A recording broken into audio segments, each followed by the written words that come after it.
Today, it seems to be provincial that fate should have chosen Braunau on the Inn as my birthplace. For this little town lies on the boundary between two German states, which we, of the younger generation at least, have made it our life's work to reunite by any means at our disposal. German Austria must return to the great German mother country, and not because of any economic considerations, no. And again, no. Even if such a union were unimportant from an Sorry, is this economic some point of view, Hitler shit? This sounds econ- like Hitler shit. economic point of view, yes. I wanted to see how far I can get into reading my Kampf before you would call me out. It is Hitler shit. What a liar. Oh my What? god. No, Hitler, not you. Oh, okay, thank I've God. never read Mein Kampf. Um, big surprise, you know. But I've never read it. So like hearing Hitler lead off with like it's not economical is just the biggest pile of shit ever. We're only in the greatest depression of our generation. I swear it's not economical. Uh, One blood demands one Reich. Never will the German nation possess the moral right to engage in colonial politics again until Speaking of the Suicide Squad, I'm this infamous Orion and I'm a schmo. I'm Kyril and I'm also a schmo. And I am incredibly shocked how fast it took you to realize that was Hitler shit. I mean, look, if you hear anything that sounds like it was written before 2010 and it has the word Germany or Austria in it, it's a pretty good chance it's just Mein Kampf. I mean, name a more iconic duo Germany and Austria. I'll wait. Mm-hmm. Uh, So the Olympics happened. yes, they did. We gotta look this up. Olympic medal totals. So I'm pretty sure we won. Air quotes. Yeah, we won. We cleaned up. We cleaned the fuck up. Get bent, China. 39-38. USA. USA. Hitting that buzzer beater. I'm really curious. Is there any like weird one-off medals? Because I haven't heard anything. Chinese Taipei. Is this just Taiwan? Taiwan, yeah. Jeez. Thanks, IOC for being up to date with the times. Yes, of course. So how many didn't get a medal? I'm curious about that. 1, 2, 3, 4, 5, 6, 7, 8, 9, 10, 11, 12, 13, 14, 15, 16, 17, 18, 19, 20, 21, 22, 23, 24, 25, 26, 27, 28. 28 out of the 86 got. Oh, no, wait, sorry. No gold medals. I'm sure Okay. there's more than that. Yeah. That's 0 gold medals. Because there has to be more than 86 participating countries. I think so. I was going through this and I'm just like, Mexico doesn't have any medals. No, they got 4 bronzes, which is perfectly respectable. Yeah, I would say so. Cool. GG, everybody. No re. GG no Reese in 2 years, you nerd. Actually, it's more like a year and a half. Oh, yeah. Winter When Olympics. is the Olympics? Isn't that summer? I care about winter. Winter Olympics is so much better. I agree. 2022 Winter Olympics will begin on Friday, February 4th. Damn, that's really quick. Damn. Wait, that's like Oh, half it's a year. China. Oh, ew. Wait, is it Beijing? Yeah, Shit. that's gross. Lesser Hong Kong, if you ask me. I'm going to get assassinated tonight. That is. So, do they have a list here for upcoming ones? I thought LA was supposed to be here. I think they're in the next Olympics, like Summer Oh, Olympics. there it is. 2028 summer. Oh Okay. shit. They're doing the 2026 Winter Olympics in Italy. I guess that's okay. The pasta will keep them warm. Yeah. The Winter Olympics after that have not been determined yet. Hmm. I can't help but feel like LA is going to get destroyed by the Olympics. Yeah, LA is kind of weird. Any pre-built up city like that, I can't imagine it's gonna be like in actual LA because there's just not room, you know? Yeah. There's LA no can way barely there's hold room. LA. Yeah. And at that point, I mean, let's look at the global climate change issue. LA is going to be like, what, Yeah, right. half underneath the water at that point? Basically. Depends how many earthquakes they get. Oh, yeah. Fair enough. Shit. Imagine an earthquake happening during the Olympics. What would they do? What happens if a natural disaster occurs during the Olympics? Because that's like a legit concern for, Japan. Yeah. I mean, do they just schedule the disasters after that? Or, It's all a conspiracy. yeah. Yeah, I'm not finding anything. I mean, everybody Has anyone knows. ever died at the Olympics? Oh, I'm sure someone's died at the Olympics. Jesus. What? Oh, up to. Oh, okay, I missed that. At the modern Olympic Games, up to and including the 2016 Summer Paralympics, 10 athletes have died while either competing in or practicing their sport. An additional 14 participants have died at the Olympics from other causes, 11 as a result of the Munich massacre of 1972. Oh, Most recent one was in 2016. Oh, that's tragic. But those are non-participants. yeah. Like who Yeah, actual athletes. during Olympics. So the most recent during Olympic practice or after Olympic competition was in 2010. Dar, oh god, they're Canadian. Oh no, it was in Vancouver. Oh, a luge crash. Ooh, that's not good. That's basically as bad as a car crash. Oof. Luge crash. Wow. Okay, so there's what? One, two, three, four, five, six, seven, eight. Eight Olympic practice or post competition deaths. At least two of them are luge related. That is a bad I mean, sign. it makes sense though, when you see how fast they get going, Yeah, if something goes wrong, you're done. yeah. You're going at the speed of a car with basically no protection. You have negative car. Yep. Ski collision, collided with a snow machine. Man, the Winter Olympics are brutal. You don't say.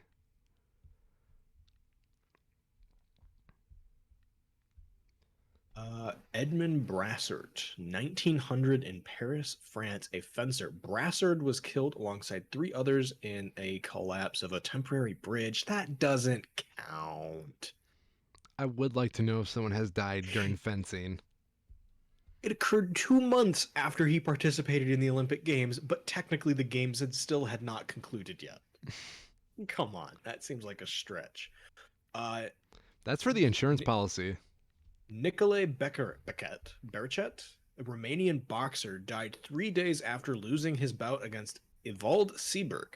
A death was officially recorded as being due to blood poisoning, but it has been suggested that the damage caused in the fight may have been a factor. Just It's as maybe. close as we've gotten. Hmm. Okay. Yeah.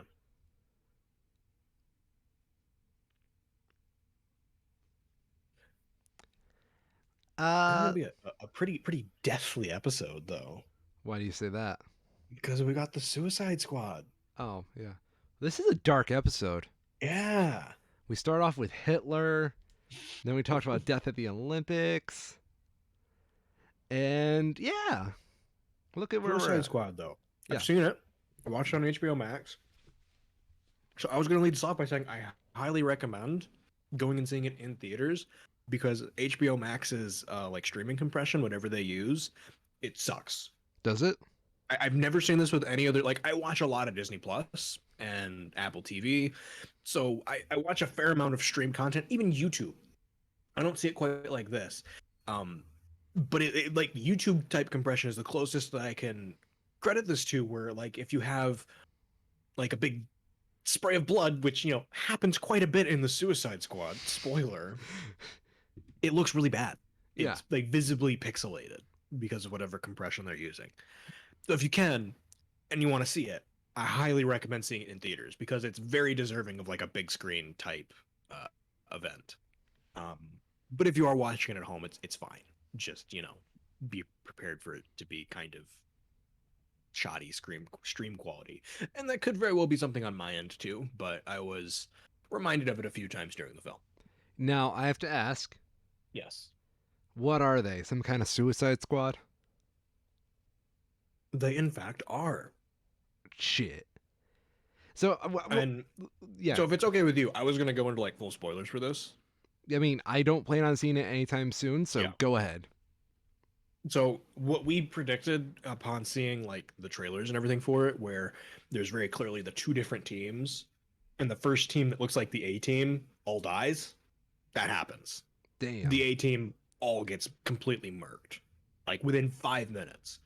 And I saw a really good point about it because of that in one of the reviews I watched where they were talking about it because they get murked very graphically. Mm. Very graphically.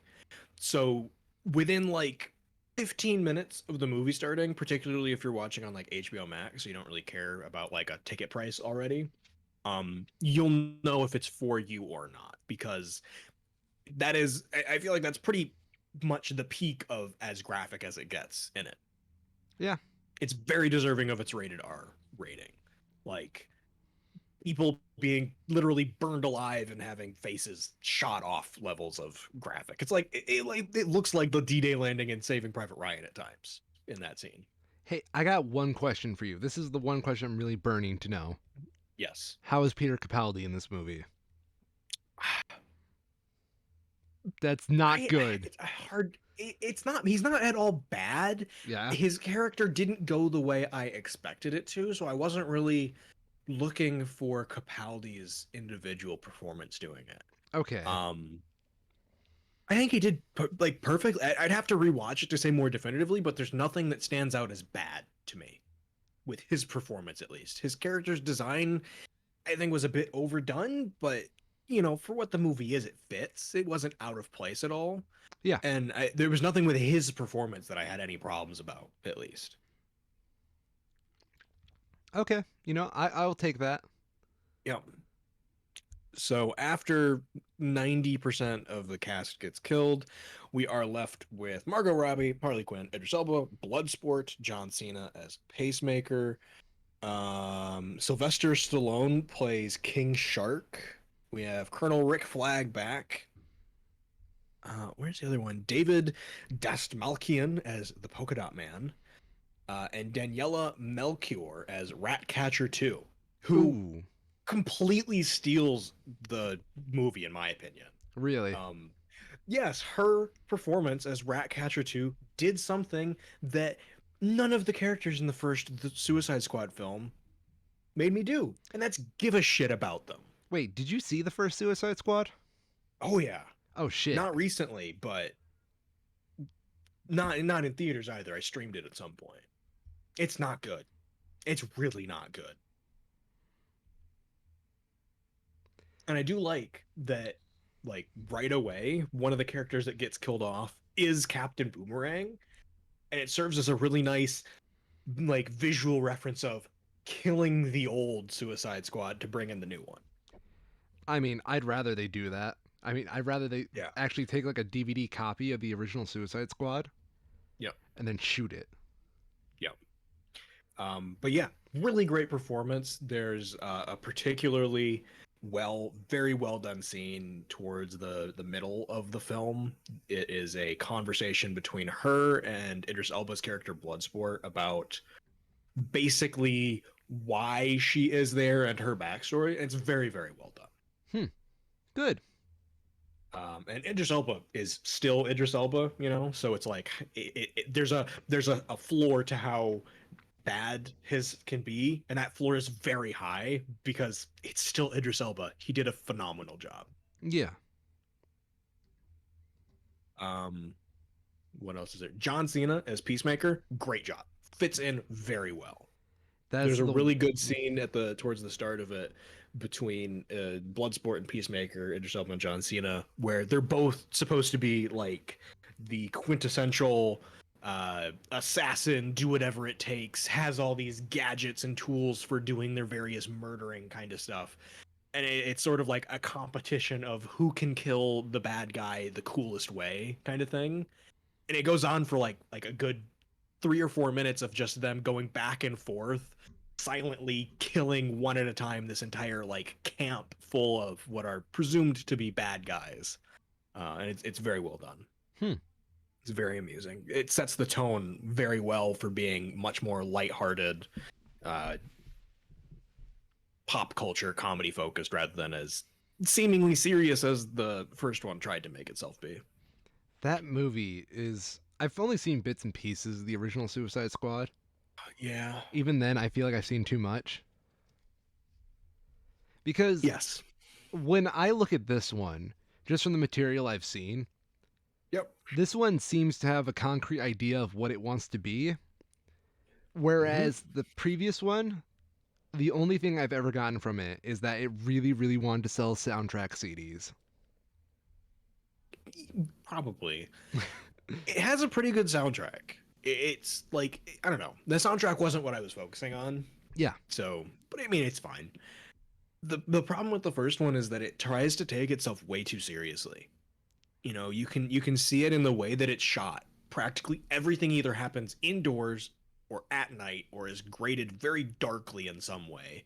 And it tries to pull this like, gritty and serious thing that the DC universe was doing at the time. And it just doesn't work because it is the Suicide Squad. You have a guy named Captain Boomerang. You can't be serious with that. And they yeah. clearly learned. James Gunn learned from that and did a much better job of making a movie that doesn't take itself seriously. It has fun with the characters and the concepts that they're playing around with. Hmm. Yeah. So like story wise, the whole idea is that the Viola Davis's character Amanda Waller gets the Suicide Squad together, which is the prisoners who are being sent out in the field to take care of some problem in exchange for having time taken off of their sentence. So she sends them out into their first squad gets wiped. It seems like the way that they set it up is it looks like the plan was that the B team would get wiped and the A team would be the one to go on and take out care of the mission. Hmm. But one of the guys on the A team tries to sell out the team, and he gets killed first because, of course, like it goes all completely wrong. So it ends up following the B team instead, and they go into this. What do they even call it? It's basically like a typical, very stereotypical Central South American nation run by a dictator, and they're going in there to uh, supposedly destroy some weapon that they have Okay. because they are not allied with the United States. So they go in, find what the weapon is, and try to blow it up and kind of mess it up.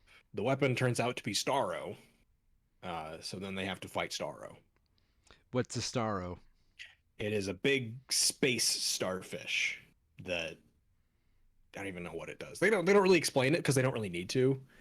It's like it has these smaller starfish things that it uses and takes over like sort of hive mind like people, I guess. I don't know. He ends up very dead, so it doesn't really matter the mechanics of it. Okay. It's all just like a means to the end of this kind of silliness that they have. Hmm. Of note, there is no Joker in here, Good. which is good. Good. Although one thing that was I don't know, I was kind of disappointed. They were kind of starting to lead towards this, and I wish they had gone with it, but it didn't end up that way. Rick Flag's character starts to take a liking to Harley Quinn as the movie continues. I thought it would be really interesting if they wanted to actually try to show his progression into being the new Joker for the Suicide Squad franchise. But they don't go there with it. He ends up dead. Of course. So I don't know. I highly recommend it. It's like a solid 9 out of 10 for just being a superhero movie. Hmm. Now, It's very good, very enjoyable. what would you rate If it you can as get a? past the graphic nature of some parts of it. Hmm. I hear though that Harley Quinn's very distracting in the film because she's never at risk. Um, yes, and I wouldn't say that. I do agree that it's pretty clear that her character's not at risk. They're not going to kill Harley Quinn, but the way they work around that is very good. So there's a scene that's been shown, parts of it at least in the trailer a lot, where Harley has been kidnapped somewhere and they go to break her out and she's already broken herself out. Okay. How she breaks herself out is shown, and it's done very, very well in a sort of like almost psychedelic way of her just going through and killing everyone in this place to just sort of walk out the front door. It's done very well. And Noise. it leads up to the great interaction of their, the Suicide Squad is getting ready to execute this plan to break her out. And then she walks up and is just like, "Hi, guys." And there is a genuinely good moment of them being just like, "Well, we were going to break you out." And her being like, "Oh, you were going to come back for me? That's kind of nice. No one's ever done that before," kind of thing, you know? Hmm. So it worked very well. Good. Like all of the characters they had on the Suicide Squad were likable in their own way. And even Polka Dot Man, who was kind of a bit more noticeably out there, still has some really good moments that they have jokes that are set up for his character that like I genuinely laughed out loud because they were incredibly well set up and executed on. Good. So Good. yeah, very solid recommend.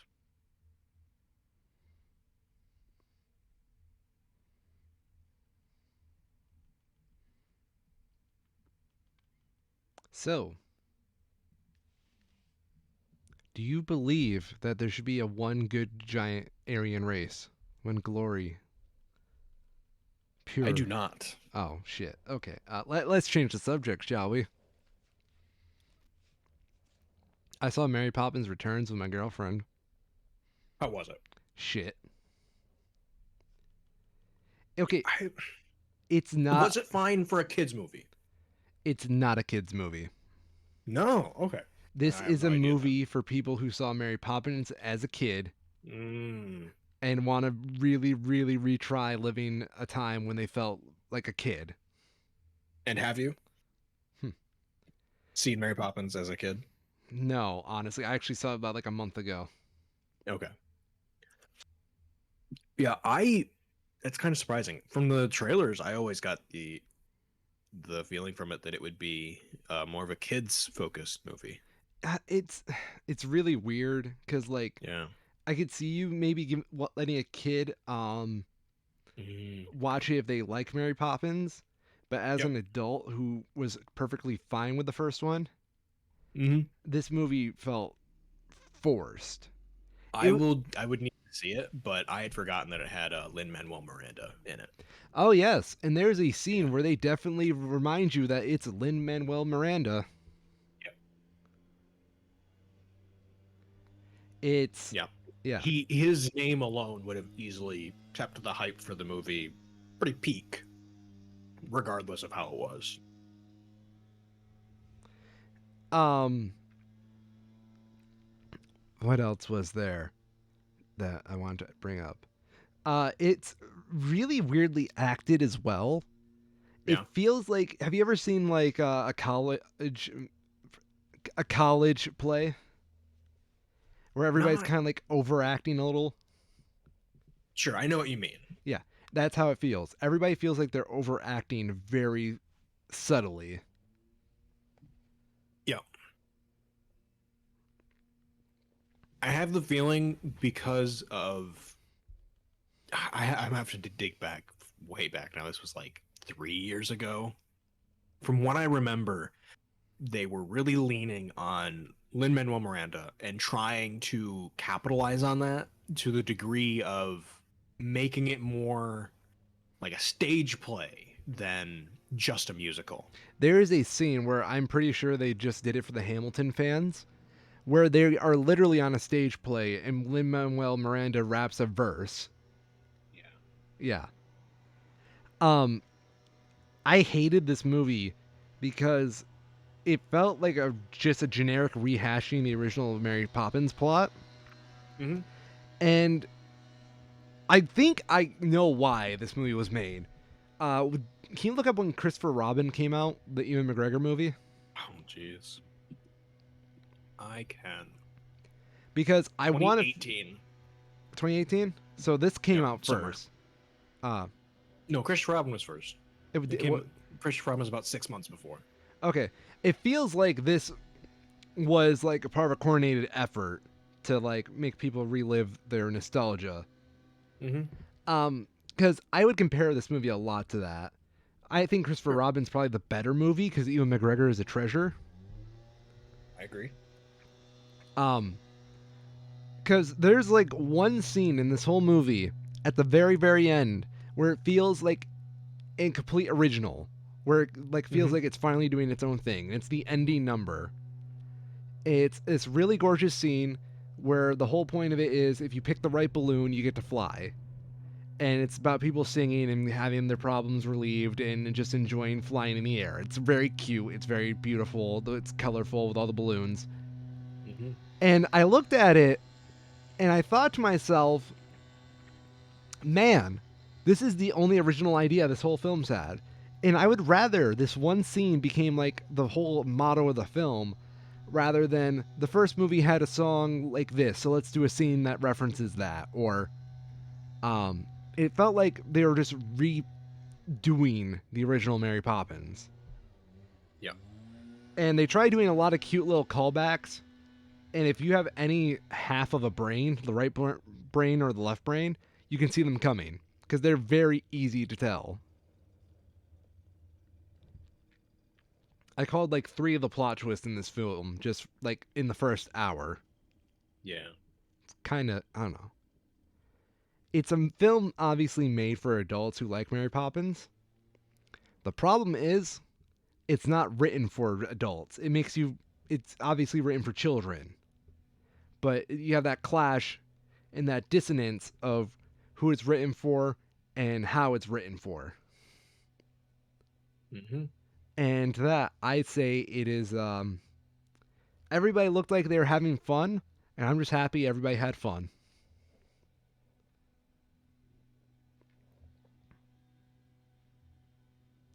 Yeah, that'll probably Seems leave it fair. at I'm skimming through some of the critic reviews on Rotten Tomatoes, and while it was definitely very positively reviewed, there's a lot of how it seems to have followed the original film's it's too storyline pretty close. tightly. Yeah. Yeah. Like everybody knows the chalk scene where they go into the chalk world in the first Mary Poppins. They do a Mm-hmm. scene just like that, except they go into a ceramic bowl, and they're a part of the ceramic Hmm. bowl's painting. I would imagine that this is to some degree a situation where it has the Disney name, so it's not gonna there. How bad can it get for a family movie at that point? Oh, it's not objectively bad. I Yeah. feel insulted as No, like I yeah. that's probably not the best way to say what I said, but I mean, like, if Disney puts their name on it, there's going to be a certain level of it not being completely terrible, Oh no, right? I would Like, say it's going to be like a 5 out of 10 at worst, unless it's like a live action remake of something animated. there's like this But even then, ceiling. people like that apparently. Yeah, Disney's floor is higher than most people's ceiling. Yep. They have so much money that they can guarantee a certain amount of quality that most people can't. Like how do I put it? The Room by Tommy Wiseau. Yep. That classic, one of my favorite movies of all time. It's realistically as a film, it's probably like a 1 by like the entertainment I get out of it, it's higher than any Disney film. But what I'm saying is like Mhm. because of the actual like filmmaking itself, Disney can always guarantee way higher levels than actual auteurs with less money. Yeah. I always loved the grading scale that Jello Apocalypse does for his movie reviews, where he has the 0 out of 10 positive, but then it also goes to the negative, where the -1 to -10 is the sort of ironic pleasure from it, where you enjoy watching it not because it's a good movie, but because it is amusing to watch in some other aspect. Usually it's fun to make fun of because of how like comedically poorly done it was, like Yeah, The Room. that's a good way of putting it. Have you seen The Room? No, I have. I mean, Internet osmosis, you've seen The Room, but yeah, like you haven't sat down exactly. and watched No, I it. have not sat down and watched it wholesale. We've got to do that. I've seen The Room like 5 times right now. Yeah. Yeah, I'm deprived. The the Room is legitimately probably one of my favorite movies, Hmm. only because I admire the spirit of the film a lot. It is certainly spirited. Spirit. What do you think the worst ironic film you enjoyed is? I can enjoy. That's hard to say. I know people don't really have those experiences too much. Yeah.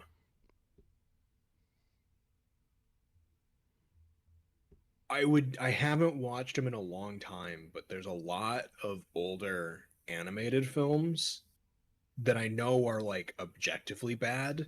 And part of it's probably nostalgia, but I enjoy them for what they are. Okay. Like, oh, what was it called? I can't even remember now. I'll see if I can find it. Yeah. Um, yeah, that is not early 2000s animation. Thank you. I will say Spider Man 3 and Spider Man 1, the Sam Raimi ones, are something I ironically enjoy. Sure.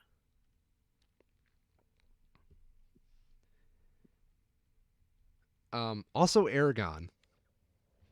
Oh, I hate Aragon so much. Oh, I hate it too, but I enjoy it on an ironic level. Oh man. No, I can't even. I as having read the books, it just hurts. It's just pain. Have you seen people in trying to campaign for a Disney Plus show based off the books? I think people just need to let it. So the thing with the books is that it's a lot of the same way with the Harry Potter books, you know. It came out at the right time where like real books were still popular so people could grow up with it. You know, because there's a period of time where before then, young adult books were not as feasible due to the logistics of it. You Yeah. know, it's a lot harder to advertise specifically to kids when there's less means to advertise in general. So you get into like the 80s, the 90s and the early 2000s and you have this period where books are still popular, but there are also means of advertising those books at the same time that aren't books. Yo, you just made me realize the whole point of the MCU is basically the book model, but like Yeah. Oh yeah. movies. Pretty Holy much. shit. I knew it did that. I knew books did that, but I never realized that they're the exact same model. Oh shit. So you get, but like because of that you get stuff like Harry Potter, um like the Goosebumps books that appealed to a young adult audience very particularly, and from like an objective critical standpoint, because of that kind of catering they were doing, they have aspects to them that are genuinely not good but still kept them popular. So like if you go back and you read the first Aragon, it's a good book, but it's very clear that it was written by a teenager. What? You like the part where it's basically Dragon Star Wars? Basically, I mean, but like it is though, you It know, is. Yeah. it is. It's a very cool idea, you know. What if Star Wars was blank? But at the same time, once you realize that, it kind of kills it because oh, it's just Star Wars but blank. and it's Yeah. not as good as Star Wars when I- you watch the movie, at least. In retrospect, though, Paolini did do a pretty decent job trying to get away from Star Wars. No, he did a. I mean, he did as good a job as I would expect anyone to. Yeah. But it was Star Wars. But it was still very much Star Wars. Yeah. The second. Atlantis, that's the one. Oh, Atlantis? Really? The animated ones, yeah. I haven't seen them in a long time, and I have a feeling if I go back and rewatch them, they're gonna be terrible. But it was something to do with the mix of the style of animation and the setting of it that just clicked for me, and I was able to look past that and enjoy it, even though it's subjectively really bad. Yeah. I'm trying to think of Another it. one, I don't even know how popular this one is. Have you heard of Titan AE? Yes, I have. I love the shit out of that movie. Really? I do. It was the same thing for me, where it was like the right movie at the right time for the age I was. But I feel like it holds up really well for rewatches today because it managed to capture a very unique style of animation that was somewhere between like it was the Treasure Planet style of animation, Okay. but its own kind of take on it in its own setting. And they did a really good job with it, I felt like. And it had some cool CGI moments, technically, that just neat. And it's got Matt Damon in it. I think it's technically the first Matt Damon film I'd ever watched. Really? Mm-hmm. I don't think I've seen a Matt Damon film. Seriously? Honestly, yeah. I'm okay. I'm going to tell you this right now. I'm Sure. terrible with celebrities. Okay. So You, I would say yeah. if you're gonna watch any, like Saving Private Ryan is pretty high up there, but he's not in it as much. Good Will Hunting is it's a 98% on Rotten Tomatoes, a 94% audience score with over 250,000 ratings, and it absolutely deserves it. Okay. It is phenomenal, regardless of the fact that it has Matt Damon and Robin Williams in it. It's just absolutely incredible. Highly recommend. Now I'm trying to go through Matt Damon's filmography to see if I have seen one of his movies by accident. He's been in a. There's probably. I think he's done some voice acting for uh, dubbed anime from for Disney as well. Oh, fuck. I've seen The Martian. I've talked about that film on here. Oh yeah, so there you go. Yeah. Damn. Still, Good Will Hunting, so good. Oh, fuck. He was in Ragnarok. I forgot about that. Yeah, it's a bit of a throwaway role, but yeah. I love how the MCU can just take big name actors and give them throwaway roles. Mm-hmm. He was in Dogma? I didn't realize he was in Dogma. Oh, he was in Ponyo. Shit. Yep. And he plays the dad. Yeah. No, Liam Neeson. Liam Neeson plays the dad in Ponyo. You can't make that up. Koichi. I don't remember any of the characters. I saw it literally once, and I was like, oh yeah, this is definitely a kids movie, and This it's not really for me. It's a Disney. Yeah. It was very well animated, but tonally just not for my age demographic. Yeah, that was an awkward point when that movie came out for our generation. No, I saw it in like 2018. Oh shit. Never mind. I was like an actual adult, and I was just like, yeah, this is technically a good movie, but not for me. Wait, we were living together around that point. When did you Mhm. see Ponyo? Probably when I was back at my parents' place over one of the weekends, Oh, okay. or over the summer or something. I don't remember.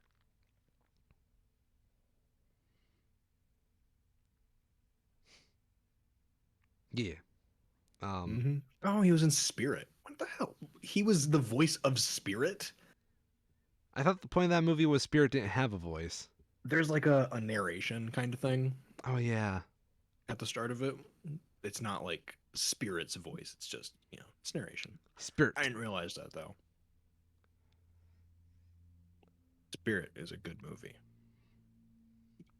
I It's criminal that it's they made that sequel. it's a challenging movie for its demographic. I will give it that. Oh, yeah. has an amazing soundtrack. Yes, it does. I will give you that. Is it Rascal Flats?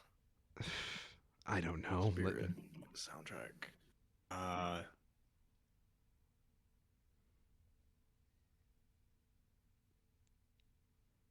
uh, I can't find let me it. see if I can find this now. Oh, I found it. Spirit Stallion of the Cimarron. It was apparently by Brian Brian Adams. Adams and Hans Zimmer. Okay, that's Fuck you, pretty Hans good. Zimmer. I mean, dude knows what he's doing. I don't like a single Hans Zimmer song. I'm sorry. Gretchen Peters. Like, I want to like Hans Zimmer. I really do, but I've never liked any of his work. Really? Yeah. Whoa, what? No, Yeah. that's not okay. Back the fuck up. Hans I Zimmer. gotta pull. I don't like Hans Zimmer. You, sir, are wrong. I know I'm wrong. I don't I'm just understand. gonna call you wrong. So what the hell is he? I gotta look this up because he's done so much. I know he's done a lot. And every time I'm Oh like, yep, that's a man. Zimmer. Yeah. Let's see. He did he do the Pirates of the There's Caribbean theme? so much. I don't know. He worked on Dead Man's Chest and At World's End. I don't think he wrote the theme though. Then that just proves my point. I'm sorry, I don't like Oh any no, of wait, his. is that the first one? I always get this mixed up. No, he did. You're right. Yeah, Curse of the Black It Pearl is the always, first one. yeah, it always. Oh, maybe he didn't then. Is this the second one? I can never know because they put a fucking subtitle on all of them, so it always throws me, and they all kind of blend together because they're all basically the same. Yeah. Yeah, I don't know. I just You don't like the soundtrack to Shark Tale? no, I don't, surprisingly. I've been on the fence for that for a while, but I just had to look deep inside Yeah. myself and say, nah. But he's an actor as well. Who fucking knows? I wouldn't be surprised if he's acted at some point just because it was like, hey, Hans, we need someone. Are you available? Because he's probably like, two doors down in the same studio. Honestly, I feel like that's why he gets it. I feel like he's got to have Tom Holland Mhm. syndrome where he just has a really good agent. Yep. I know it's gone kind of past it at this point, but there's a lot of cases, like with directors in particular, where you can tell that they had a very specific vision for how they wanted a character and they couldn't find anybody, so they just got to the point of fuck it, I'll do it myself. Oh yeah. Yeah.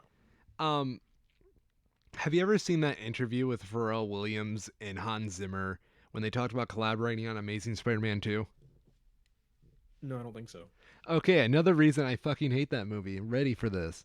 Um there's an interview where Pharrell and Hans Zimmer are like right next to each other, just kind of like talking about the music process. And Pharrell just gets like real serious out of nowhere and goes, "Hans and I did stuff on this album that never been done before for music." And Hmm. they're talking about the Amazing Spider-Man 2. Yeah. Yeah, Admittedly, I've never like actually sat down and listened to the Amazing Spider-Man 2 soundtrack, but that does seem a bit rich. a bit rich. Yeah. Hmm. I haven't heard the soundtrack, so I wouldn't be I wouldn't say more than that. I remember one song on the Amazing Spider-Man 2 soundtrack very vividly because I hate it. It is just, I think it's like the electro theme. It plays Sure. during one scene. Granted, I've only seen the Amazing Spider-Man once. Spider-Man 2 once.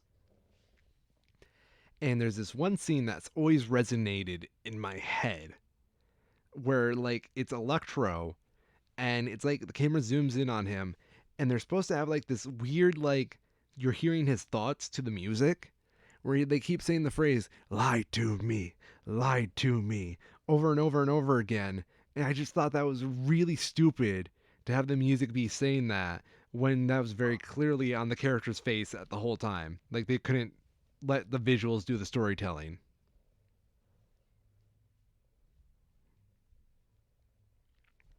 Interesting. My pretentious film nerd is coming out in very, very strong strides today.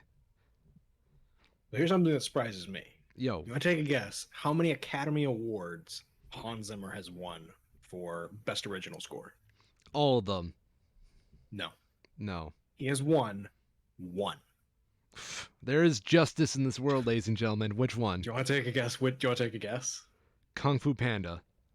No, you're close. Oh shit. Shark Tale? No, no, no, no.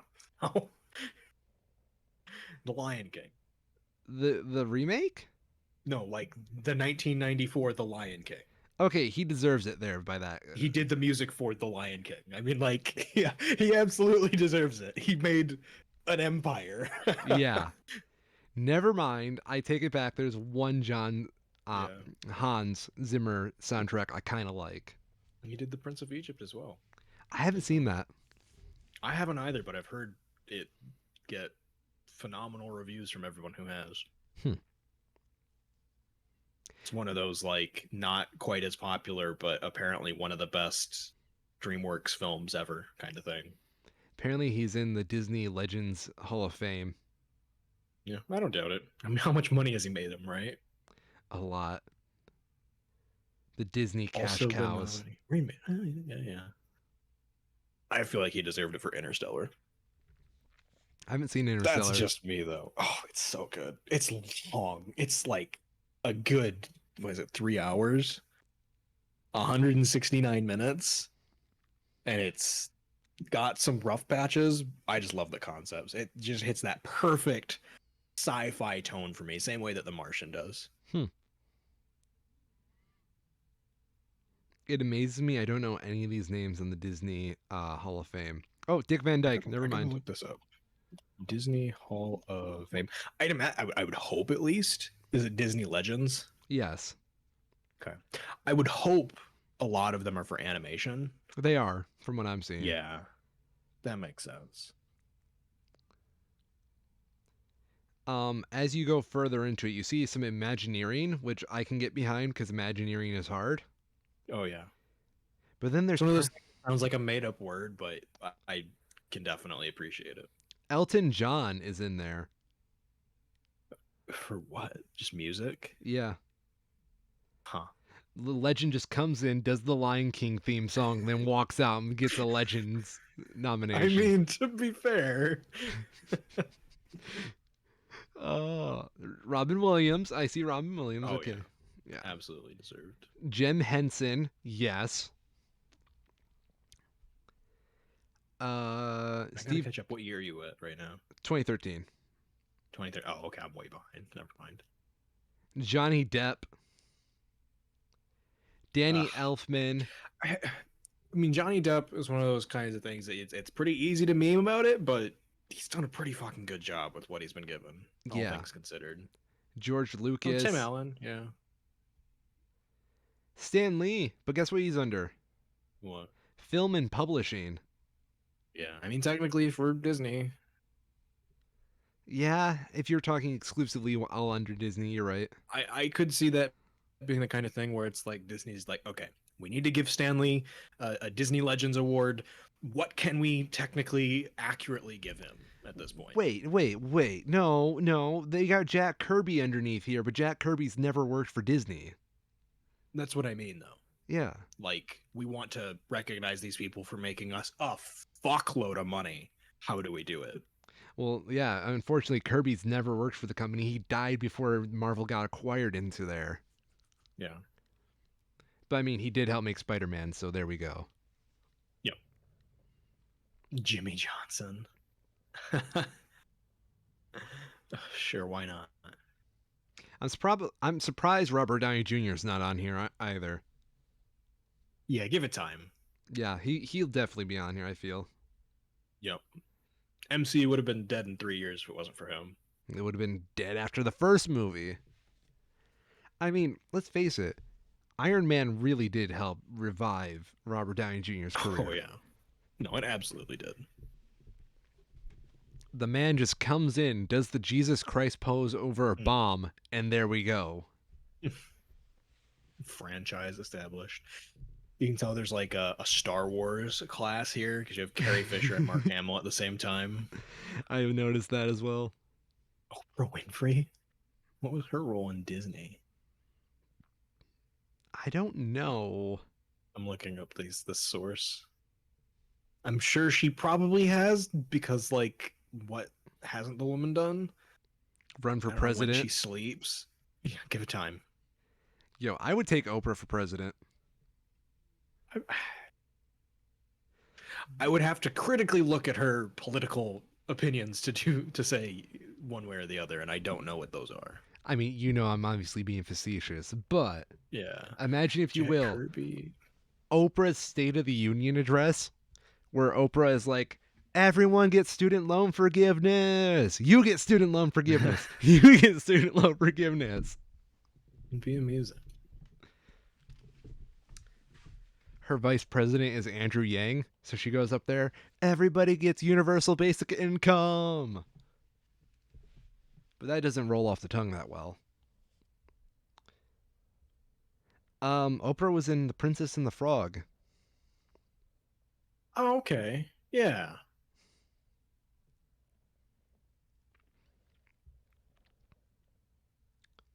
What has Oprah been doing lately? I see she's been doing a She couple. made her own TV network. Good on her. Yeah, it's doing really well because that's where she does all of her own stuff. It's all there. So, from what I understand, at least, it's been wildly successful. I mean, it's Oprah. Oprah realistically could run for president, and she would get a good handful of votes. 1998, she started in Beloved for Disney's Touchstone Pictures. I don't know this. Huh.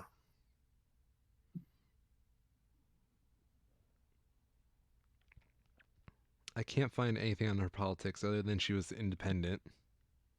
Yeah. Which, I mean, fair enough, Oprah. You remember when Oh, so this Con? is like an every other year thing they do. Oh, so Hans Zimmer was just inducted. And Robert Downey Jr. Okay, yeah. Oh, he 2019. okay. Never mind. We called it. Yeah, Robert Downey Jr., James Earl Jones, John Favreau. Yeah.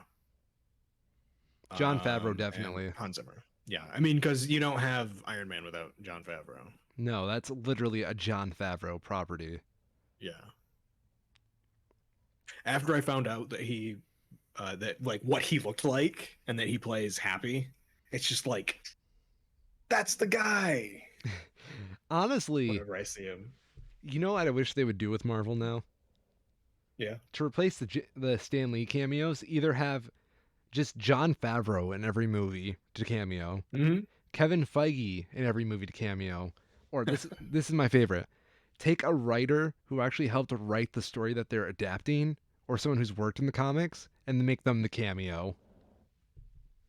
But that would take a lot of research to understand the cameos from then on. It would. I feel like most people just miss him though.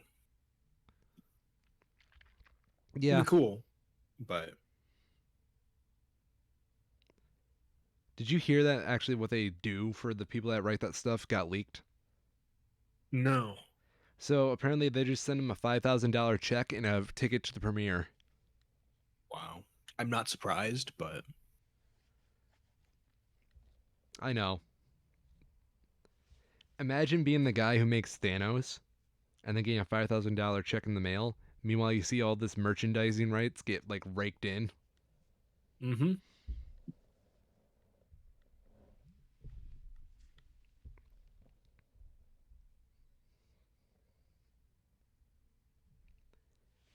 Ugh. Let's look at some new movies though. Oh yeah, movies. They So we come actually now. have a few coming out. You mean we don't have to talk about the MCU for hours on end? No, we don't. Oh, thank God. At least until Shang-Chi comes out. Oh yeah. Which, how are you feeling about that movie? I am definitely starting to warm up to it. Okay. After seeing some of the trailers and like the concepts that they're going for, I don't have as many of the apprehensions as I had prior. Good. Good. Mm-hmm. Good. Good. Yep. Oh, So, starting off our upcoming movies, The Meaning of Hitler. yo! I did not mean to do that. No, this is apparently like some film festival thing that was released in 2020, and it's just now getting its theatrical release. Fair enough. I It's a didn't. documentary. Who could have seen that coming? I mean, can you make a Hitler movie without it not being a documentary? I think so. What was that? The rabbit one. Oh, Jojo Rabbit. Jojo Rabbit. Yeah, yeah, yeah. Oh, you know, Wasn't actually, that kind of what that was? sort of. A good example of that also would be Kung Fury. I don't know that one. Oh, dude, we gotta, dude. I'm going to change your life. We gotta do this. Kung Fury is a short film, kind of like a proof of concept of a larger movie they want to make. Mm-hmm. But it's about a cop in the '80s called Kung Fury who has to Kung Fu go. Cop. I went What? on Rotten Tomatoes here. I can see the description. Read it. Read it. Tell the good world. A Kung Fu cop travels back in time to kill Adolf Hitler. Yes. You want to know what Adolf Hitler name is in that movie? What's that? Kung Fuhrer. So is it like the real world, but everything is Kung Fu related? No, it's the real world, but everything's hilariously over the top '80s. Okay. The official movie's on YouTube. Oh, no shit. All right, I will absolutely watch this. This is shorter than most of the shit I have saved in my watch later. Oh my god, dude, this is actually one of my favorite things of all time. I always find that hilarious when there's like just a whole movie on YouTube.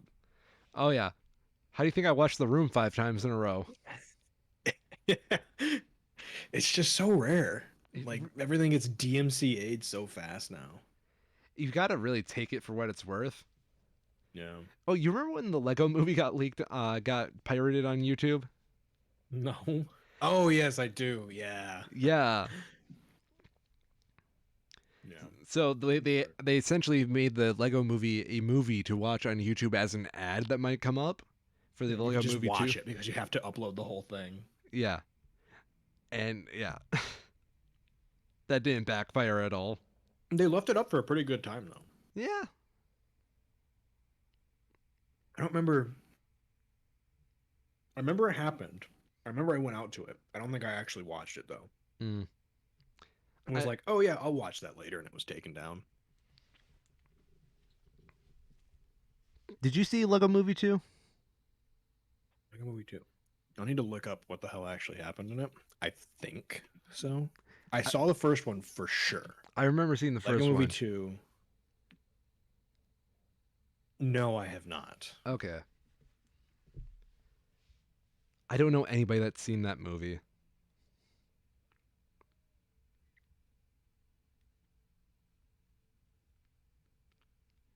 That being said, I also don't know anybody that's seen Gone to the Wind, and that's apparently the highest grossing film adjusted for inflation of all time. Yeah.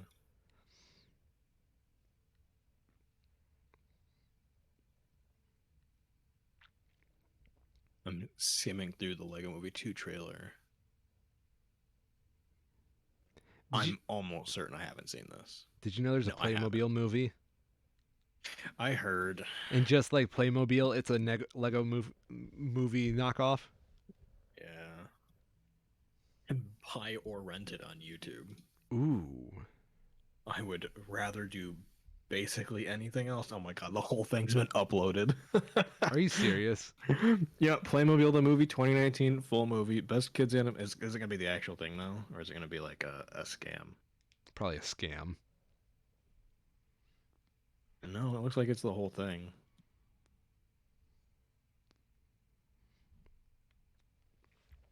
I love it. I love when people meme like that. Oh my god. What? Is this how the whole thing? What? This is like somebody went into the theater and recorded it on their phone kind of thing. Oh, how many years has it Jump been? 6 months since this has been uploaded. Oh my So go to gosh. any point and just give a quick listen to the audio and see if you can spot what's wrong. Hmm. Hmm. This looks already bad. It's also been stretched to a different aspect ratio. That's I kind of suspected that. Oh, oh my gosh. Yeah, it's bad. You can tell the aspect ratio got stretched. Yeah. It feels like it's missing a third of the film. If you actually look in the thumbnail, you can apparently, I don't know how that works. Maybe YouTube did it automatically, but it has like an unstretched thumbnail for it. So you can see Nice. that it was clearly like a 21 by 9 stretched to fit 16 by 9. You know what? I have to at least respect how well they could get the like Mhm. colors to look. Oh yeah, like visually it's no worse than like watching something at like 480p, you Yeah, know?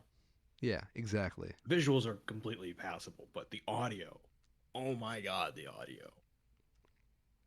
So what you gotta do is actually get like the actual movie, take the audio out only, make that a separate YouTube video, but just like leave a stale image and play both at the same time.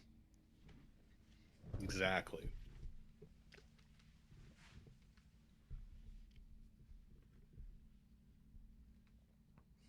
In good movies though, Oh shit. we have a potential good movie this week. Um, it's a movie that if you're like me, you thought released about 6 times at this point. Free Guy is apparently actually out now. Oh shit. Have you seen the movie posters for that? Hmm. Do you know what actually happens in it? Ryan Reynolds plays an If you say yes, NPC. I don't believe you. Yeah, I had no idea what the hell was actually supposed to happen in it until like the Deadpool trailer came out for it. Oh yeah, that's the only way I knew the movie even Because that kind existed. of like is just like nail on the head, beat you over the head with it kind of this is what happens. Yeah. Apparently, it's set in a video game, Yes. which is incredibly difficult to understand from the trailers. But it's set in a video game and it follows a non-player character in this video game that decides that they are going to basically be an actual person, and that's played by Ryan Reynolds. So, yeah. I know literally nothing about it, and the descriptions for it don't help. It tells you in the broadest sense what happens, but that doesn't tell you what the story is. No. It's like the equivalent of being talking about like a superhero movie and being like, this is a movie about superhuman individuals who must fight a bad guy and try to win the day, but can they win the day? And that's like it. So who knows? It's apparently doing well. It's certified fresh. Hmm. Although at this point I feel the bar's probably pretty low. Do you think critics are like emerging from their chasms, trying to figure out what's fresh again after not having movies to review for a year? To a point, I think so. Yeah.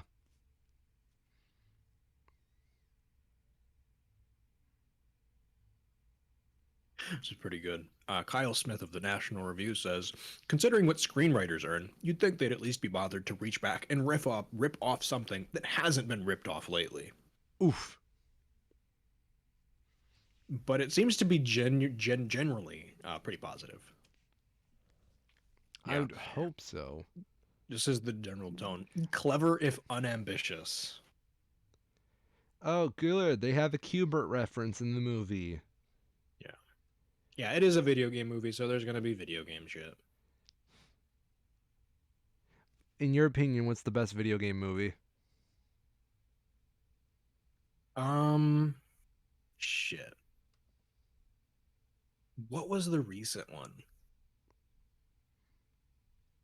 There was one recently that wasn't objectively bad. The Sonic movie? I guess technically, yeah. Oh, Sonic movie actually ended up being pretty good. was it? Did you Yeah, watch it? after they no, I haven't, but after they like completely reanimated the whole thing so that Sonic didn't look like a giant piece of shit. Yeah. R.I.P. Old Sonic. You won't be missed. We have to preserve that. By the there, realistically, let's talk real quick. Yeah. The movie was practically done when they released the original Sonic movie and trailer. Yes. I wholly believe that it was intended to be received that way. They knew. They had to know. I just want there to be a cut of the film with the original Cursed Sonic. I don't know. I genuinely don't think such a thing actually exists. I really would be surprised if the whole thing wasn't intended to work out the way that it did. I don't know, dude, because like Because it was just so bad. It was bad enough that it was like engineered to be bad, you know? So that you didn't even need to know Sonic to know it looked like shit. I guess we should look at the merchandise because the merchandise had to be planned out way in advance. Yeah. Oh yeah. Okay. Technically, Detective Pikachu is a Pokemon movie, Yeah. so that's pretty up there. Okay. But like for no questions, straight up, it is a video game movie. I think Sonic the Hedgehog is the best. I haven't seen it. I haven't either, I just want to. but I've seen plenty of other ones, and I really don't believe it can be worse. Hmm. I'll say though, which one is it? The first Tomb Raider movie with Angelina Jolie is kind of dumb, but it's like dumb in a good way. You know, I need to go back and watch that. That's probably my like unironically I enjoy or ironically I enjoy this kind of movie Interesting. because it has a kick-ass soundtrack for one, but it's also I don't know, I haven't seen it in a long time. Apparently it has a 20%, so it must be worse than I'm remembering, but I don't know. Has Daniel Craig in it before he was in Bond? Interesting. Like, did anyone even know Daniel Craig existed before he was a Bond? I don't think so. I don't think so He's a either. bad guy too. So you have Daniel Craig playing a bad guy, which he hasn't gotten the chance to do, I don't think, since he became James Bond. Because hey, it's James fucking Bond. You're right. Oh right, it has John Voight in it, and he's turned out to be a giant racist. Not racist. He's just really conservative in all the wrong ways. I like that. Um. It's like vaccines are a hoax conservatism rather than I think the government's too big conservatism. So conspiracy theory versus actual conservatism. Yeah. Did you hear we got a voice actor for Knuckles? I did. I'm very excited for it. Idris Alba. Mm-hmm. I think is a good choice. I think it's great. Yes. Idris Elba's amazing. So He can do no wrong. he can't. He really can't. I let me make sure I have the right movie here. If I can get my cursor on the right. Uh, yeah, I bought a copy of The Dark Tower just because he's in it. Really? Yeah, I know it's a terrible movie, but it has Idris Elba in it. You So like, simp. how bad of a movie can it realistically be, right? You'll have to find out. I mean, even if it's a bad movie, it'll still have cool visuals because it's got Idris Elba as like a Western gunslinger kind of dude. Yeah. Like, it gives me Firefly vibes. That's all I care about. You're never getting a second season, so you might as well go for the next best thing. I'm not. Oh, I hate it so much. Please, Disney, Fox, whoever the hell you are now. Yeah, who owns Firefly right now? I'm pretty sure Disney technically does after they merged with Fox. You're probably right. Oh my god, The League of Extraordinary Gentlemen. This is like going down my childhood movies, this rabbit hole here on Rotten Tomatoes. Again, 17%. I've heard from a ton of people that it's terrible, but every time I see it, I enjoy it because it's just such like it's almost like a parody of superhero movies before superhero movies existed. Well, yeah, I was about to say, isn't that like an Alan Moore book as well? I think so. That's really funny that Alan Moore wrote that. I love it. It's dumb, but like it has like Captain Nemo from like Thousand Leagues Under the Sea, but he has like this big ass fucking engraved and inlaid submarine that he just plops up in the middle of like I think Paris or something. It's absurd and I love it. Did you It's know? so over the top. Did you know Nemo apparently got his own trilogy Really? in the book? Oh, I haven't read the books. I mean, I've probably read one or two of them, like the actual classics that they're based on. But Yeah. No, yeah, I'm talking about the Alan Moore comic that it's based off of. yeah, the Alan Moore comics. No, I haven't. Yeah, because filthy Western people don't read their own comics. No, I'm merely a comic book scrub. Yes, you are. Everybody's a comic book scrub compared to me. And I'm not even that bad. I know people way worse than me. So we have some other releases this week. One that I think I started to see a trailer for before I skipped over it because it looked too boring.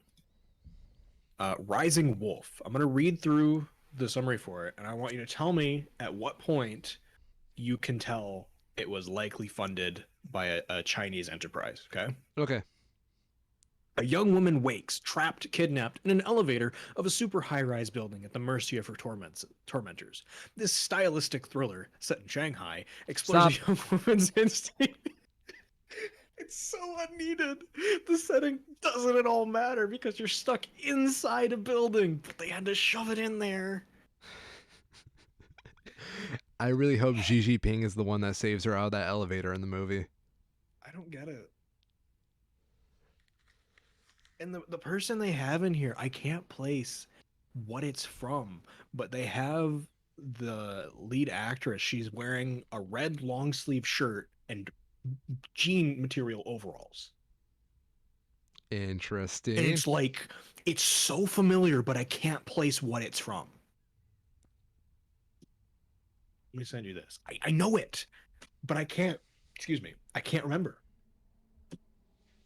Okay. It's like a reference on some other, no, this is a huge picture. I'm sorry. It's a reference on some other piece of popular culture. I've never seen that outfit before in my life. I don't know. Let me see if I can find it. I'm just gonna Google red shirt and overalls. It's Ronald just so McDonald? no. It's just so like Berenstein Bear, you know? Yo, I see that. Like I know this from somewhere. I know I've seen it, but I can't place it. Chucky? Maybe that's probably it actually. I literally just threw that off the top of my head. This isn't that the thing with Chucky? I've never actually seen Chucky. I don't know. Neither have I. I'm It's not, not quite right, but that's probably what I'm thinking of. I don't know what else it could be. That's like the only thing. I mean, it's overalls at least, right? I And the hate shirt has red in overalls. it. I do too. Overalls are an unacceptable form of fashion. Unless you're a farmer from the 1960s or Mario. Even then, you're on thin fucking ice.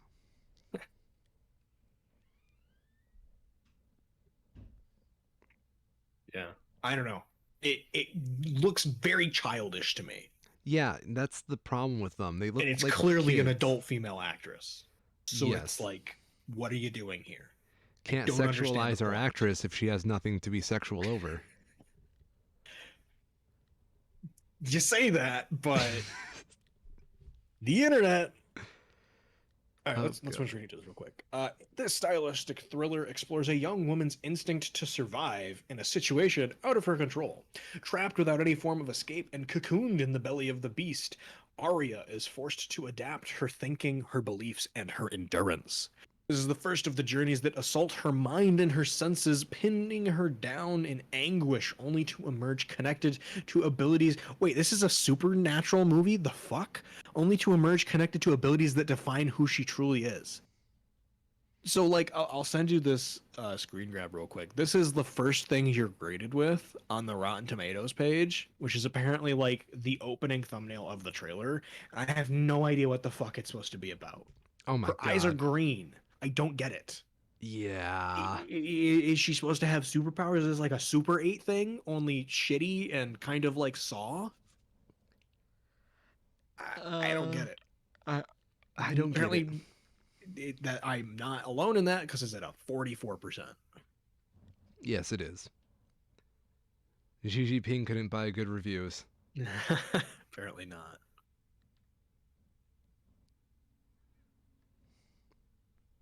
Rising Wolf has one thing in its favor. It's a killer elevator movie. Okay, so not the good kind of killer elevator movie. You mean like one, 2/3 a devil? Yes. Could we write a killer elevator movie? Killer in what way?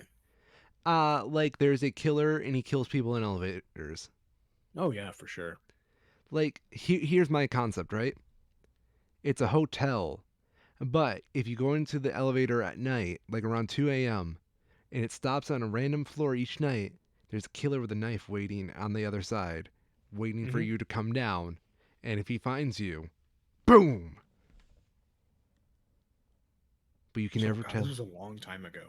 I remember there was an episode of Bones because I used to watch a lot of Bones when I was like thinking about getting into forensic science, where somebody disappeared from an elevator.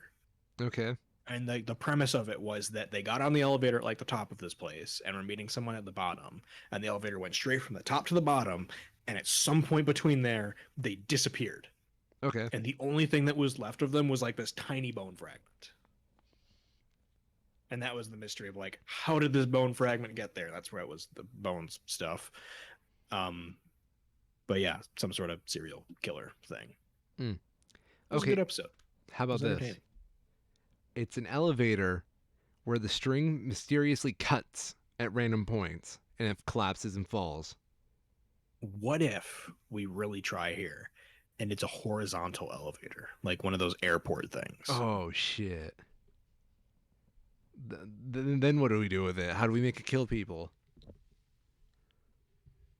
I'm figuring we go with like a Wally kind of thing where people get on the horizontal elevator. I guess that's more of an escalator, isn't it? Hmm. I was gonna say they get on it and like partway through it stops and turns around and they try to run away from something, but they can't Ooh. because it's going the wrong way. Ooh. But that's an escalator, not an elevator, so it doesn't work. No, it doesn't. There's so many things we could do with this. Mm-hmm. The infinite potential of elevators has not been reached as a narrative format. Oh, I got it. An elevator somewhere in the world the devil takes control of, and it takes you to hell against your will. Mm. And it's Interesting. called the Hellevator. Elevator. Sounds terrible. Yeah, I didn't say it'd be a good idea.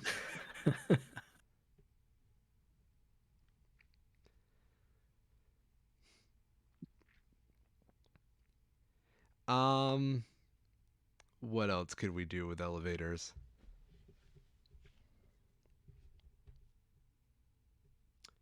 An elevator that has Mel Blanc in it, Okay. and he controls where you're going, and we call it the Melevator. No. What the spooky part is that he's actually dead. Ooh. Ooh, an elevator haunted by Mel, the Melevator. I will say that's one thing that modern elevators have killed is that we don't have elevator operators anymore. Damn straight, dude. Imagine being an elevator operator as a full-time job. Be interesting. It sets up good narrative stories. Really? Yeah. Name one. So maybe not stories, but narrative elements. So in shit, let me look it up real quick. Which one was it?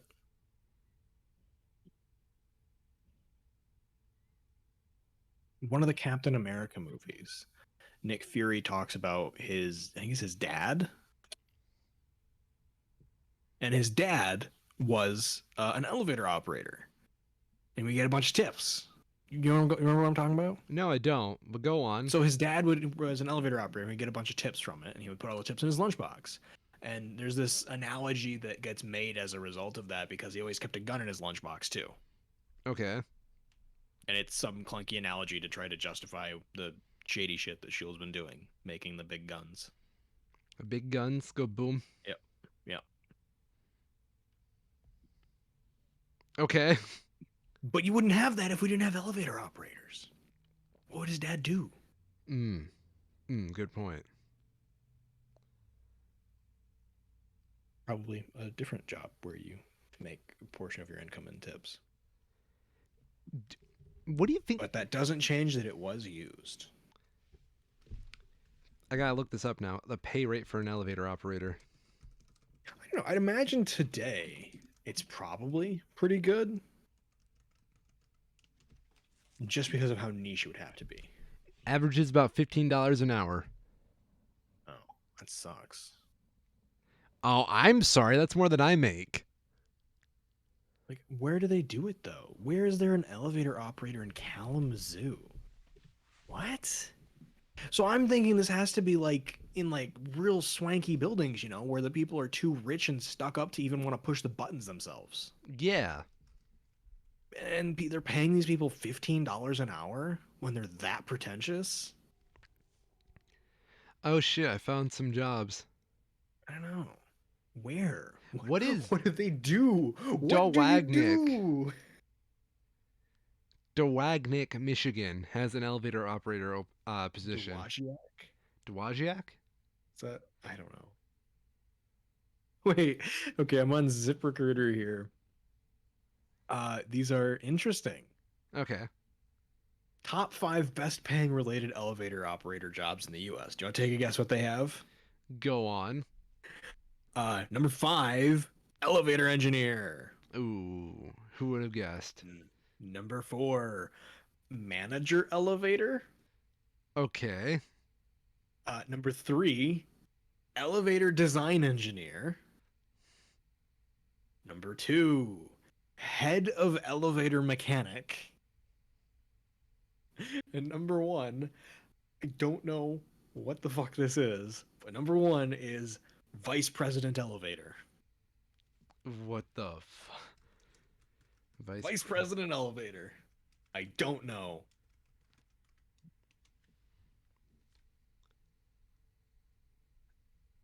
What is the average vice president elevator salary? That's what comes up. Annually, $136,000. Oh my god.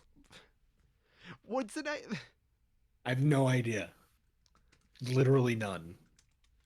Is this the guy that just like helps Kamala Harris go up and down buildings? Sure.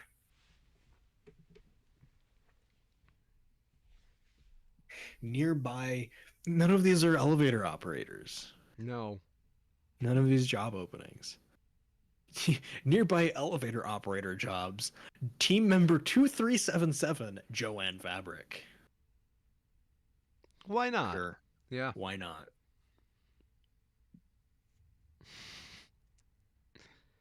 Now, what we're really looking for is a candidate with elevator operator experience. Do you happen to have any of those skills?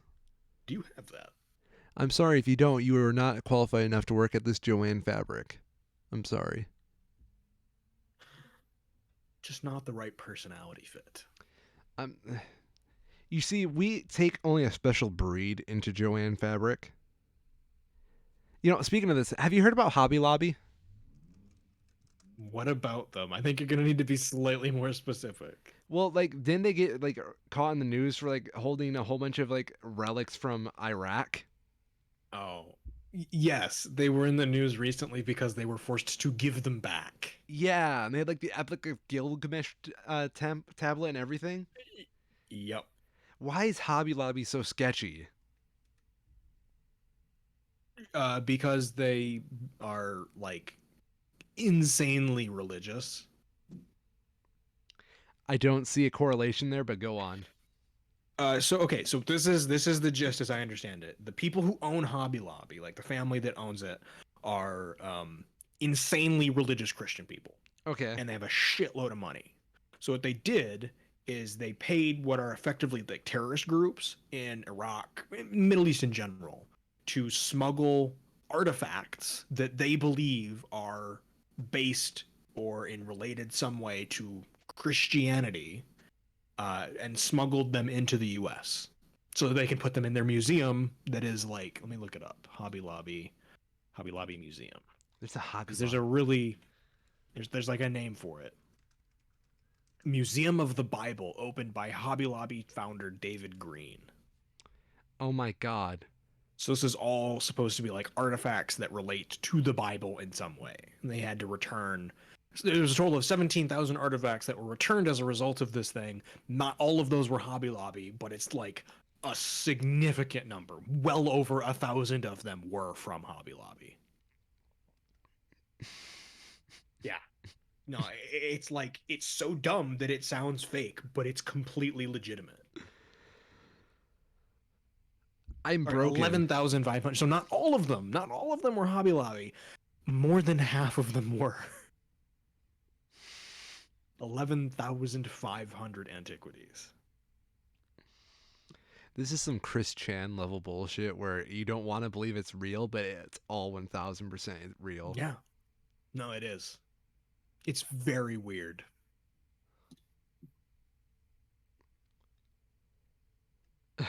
Speaking of Chris Chan, did you hear that Yui Bull wants to buy the rights to Chris Chan's life for a movie? I don't doubt it. That sounds exactly like the kind of stupid, shady things he would do. But it's not a video game movie, so how can he? He'll find a way. I hear Chris is in desperate need of money. Yeah. What a nightmare. Are we finally going to talk about Chris? Is this the day? Yeah, I guess let's get it out of the way. Oh my god, I've been wanting to talk about Chris on this show ever since I found out about Chris. I think we've talked about it some. It's been a while, but No. I remember when I first got into Christery about like 4 years ago. Have we been doing this show for 4 years? yeah, Really? yeah, Yeah, because I'm we. pretty sure. Like just, but yeah. Shit. Okay. Um, do you hear the dog barking downstairs? I do not. Okay, good. Then I don't care. Um, Rip the dog. rip the dog. Um, where do we start with Christian Weston Chandler? Oh my god. I guess with Christian Chandler, right? What you mean, Christopher It's his Chandler? lot. Is that I have no idea. I thought it was like Christine or something now. Well, yeah, it's Christine now, but that Yeah. I That always that was that's the joke. yeah. Chris became Christine at some point. You know, I completely missed when it happened. But yeah. I feel like we don't have enough time to go over Christery with we do not. yeah. We absolutely do not. If we do, we gotta do like a whole episode just based off Chris. It's yeah, Yeah. it's long. It's I long, it's stupid, it's I We should definitely go through like the pieces that are making headlines now, but I would be in favor of that. And that would give me a chance to like actually know what the hell's happening, watch some YouTube shit. yeah. No, don't worry. There's a 60-part documentary series you can watch, catch up. What is this, One Piece? No. No. 60-part documentary series. There is though. Let me see. Genio Samuel. Let's see. Yeah, there's a 60-part documentary series. We are at oh, I'm sorry, six. Wait, is he re-uploading? He's re-uploading. Okay. There's. We're currently on the most recent one of 59 of 40-minute episodes. So Nice. I'm issuing an ultimatum. You can either watch One Piece or you can catch up on Christery, but you can't have none. All right, fair enough. Yo, if we do a Christian episode, um, I'm kind of terrified because automatically you mention anything about Chris on the internet, shit gets really sour real fast. Yeah. And I don't feel like getting trolled by the weens. I don't know. If we do, it's got to be low key so people don't accidentally walk in on it. No, I agree. Yeah. I mean, I would be interested in doing it just from like an informational perspective. Oh yeah, like why you should monitor your kid on the fucking internet. Well, just like more more what the hell has happened and trying to condense it into less than an hour, you know? I think that's impossible. Like if you want to cut in like the funny stuff, yes, but Sure. like yeah. For those of I don't know. From what I do know, I'm of the opinion that a lot of it is kind of not as important as I've seen some people make it to be. I don't think it's really important and like a large aspect of the life of Chris, but it's so bizarre and entertaining that I can't stop looking away from it. It's like a train crash. Yeah, for sure. Yeah. It is it's unique to say the least. And if I'm going to be very serious, recent developments have turned this into more of a tragedy. And Yeah. yeah, Yeah. yeah. This is not a happy story. And in all fairness, I do feel kind of gross about some of the details. Um, Christine Weston Chandler, for those of you who don't know, is a bit of a infamous figure on the internet, mainly for being the victim of mass bullying and attracting very unwanted attention and ultimately creating some of the most depraved content on the internet due to their mental health declining for about 20 years now. Yep. Christine Weston Chandler, formerly known as Christian Weston Chandler, formerly known as Christopher Weston Chandler, thank you, God Bear, um, is the creator of the Sonichu comics that are well known on the internet in very infamous circles. And they were found to have committed incest And against, elder abuse, I'm pretty sure. They've been charged. yeah, elder abuse and incest against their own mother. Yeah. It's Yeah, very, very messed up. yeah. Which, as a Christorian myself, who is very well versed in the Christian lore, I kind of saw it coming, but I didn't want to believe it. Yeah. It's like one of those things where I didn't think it would ever happen, but now that it has happened, I saw it coming. You know what I mean? Yep. No, I totally do. Yeah. Um, Chris has been apprehended by the authorities and is in prison. And this has opened up the world to the larger life of Chris's bizarre world. Tucker Carlson was even talking about Chris. Really? Yes. I'm not at all surprised, but I wouldn't have guessed. Yeah. Which is why I think this actually warranted being talked about on our show because Yeah. Carlson only oh yeah. Let's see. I'll show you like the little thing. I would love. I mean this unironically because I don't think Tucker Carlson is actually that much of a legitimate news source. As much as he's just commentary, I would love to see Tucker Carlson give commentary on the Chris Chan story.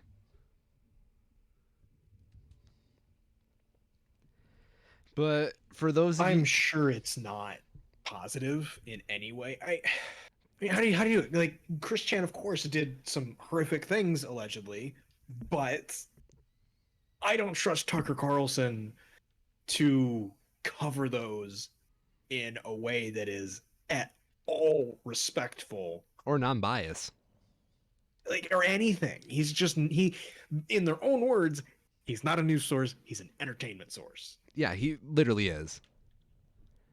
Um, yeah. I don't trust him to do it, but it'd be a very interesting perspective. I'll put it that. Yep. Because this is the kind of guy I don't think who could handle the depravity of Christian. For those of you who want to learn more on your own time before we do our own episode on it, go look up sonichu.com in the Wikipedia. There's a whole Wikipedia dedicated to Chris and documenting the life of Chris Chan. I'm pulling it up right now to see how many articles there are. Uh, What? it's so much. Yeah, no shit, it's too minor. Chris is really. Okay. Welcome to the Quickie, the encyclopedia about Chris Chan, the author of Sonichu. We have currently 2,197 articles and counting. I would be very interested to know how many of them are serious. None of them are serious. I read this thing Yeah. religiously. Yeah. Granted, they all do have information that actually matters on there. They actually have an update with things that are currently happening in real time. The update says August 7th. Chris's case is briefly mentioned on Fox News, exposing Chris to millions of boomers. Yep. It is currently August 2021. Chris is now in jail for alleged incest. His next court hearing is to be the 16th of September 2021.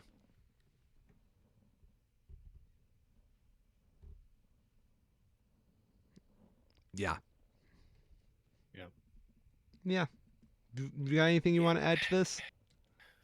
The whole thing is just very it's tragic, you Yeah. know? There was always a certain degree of mean-spiritedness surrounding the Christian stuff in general. And some not even a degree, there was some. Yeah. This is a person who is very clearly uh, autistic on the spectrum Oh, yeah. I to a should have mentioned degree. that. Yeah, they are. Yeah. And for a very long time, it was very frustrating to see people basically take it as open season to make fun of someone because they were different, autistic, and for no other reason. And to see it come to this almost feels like I know for a fact people are going to use it to justify the horrible things they said in the past, you know? Oh, yeah. Oh, I always knew that's why I said X and Y. When maybe at certain points there was things that stood out, but I don't think anybody really knew with any definition that this is where it was going to end up. And I can't imagine for people who aren't the individual involved in this, but are autistic or otherwise on the spectrum, it's not going to make their lives any easier having this happen Oh, because no. people I are really always say shitty. Chris is. Chris never compared Chris to regular people. Yep. But I know people do Oh, yeah. And that's because terrible. it's for a lot of people, it is the closest exposure they have to someone like that. Yeah. So that's all they know. Really, you should never do that because uh, I label myself as a Christorian, and that means I only observe because this kind of stuff gets really weird and it's interesting to watch as it happens, but never, ever interfere with Christory. This is a story of villains. Only bad people get involved with this shit. Yep. Chris, even though we've made Chris look like a victim, is not exactly a blameless entity in all this story as well.